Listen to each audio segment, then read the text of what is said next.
So Tejasvi Yadav for me is his son, and hence because he is son of Lalu Yadav, he is leader of RJD, but he is not the leader of Bihar. At this point in time, what is your opinion of the top leaders of Bihar? One is Nitish, the other is obviously Tejasvi Yadav. And what is your take at the moment on Mr. Chirag Paswan? Your opinion on these three leaders of Bihar? See, Nitish Kumar is at the end of his career. I don't have to give any opinion. What opinion you would have about somebody who is at the end of his career? That his career is getting over in matter of few months. His long political career is about to end. Today, Nitish Kumar is a political liability for his own party, for his alliance partners, and for Bihar as a whole.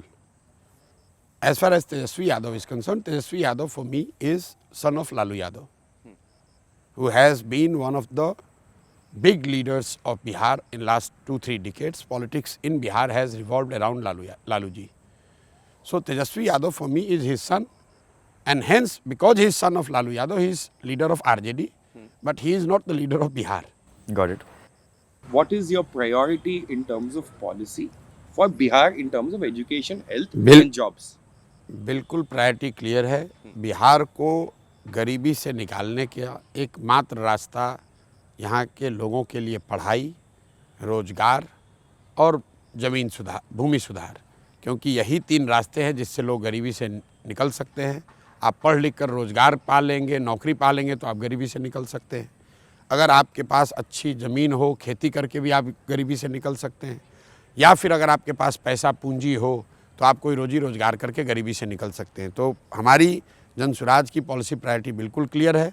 Bihar में सबसे ज़्यादा अगर किसी बात की ज़रूरत है तो वो शिक्षा, रोजगार की ज़रूरत है, यहाँ के लैंड प्रोडक्टिविटी को बढ़ाने की ज़रूरत है, और हम लोग की पॉलिसी प्रायोरिटी वही है कि यहाँ 15 साल से कम उम्र के बच्चों के लिए सबसे बेहतर शिक्षा की व्यवस्था की जाए, 15 साल से 50 साल के उम्र के लोगों के लिए पूंजी की व्यवस्था की जाए ताकि वो स्वरोजगार कर सके, और 50 साल से जो ऊपर के लोग हैं उन लोगों के लिए कम से कम 2000 रुपये महीने की व्यवस्था की जाए ताकि वो एक डिग्निफाइड लाइफ जी सकें।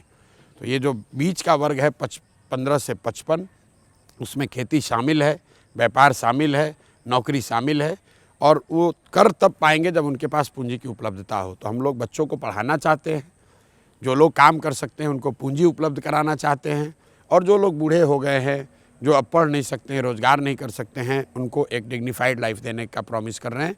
ये जन स्वराज के जो 5 वादे हैं, जो हम लोग कह रहे हैं कि जन स्वराज आएगा तो कम से कम ये 5 चीज़ हो जाएगा। ये 5 चीज़ हम लोग की प्रायोरिटी है। वो सारे पॉलिसी फॉर्मुलेशन का एक तरीके से आप समझ लीजिए कि फाइनल आउटकम है।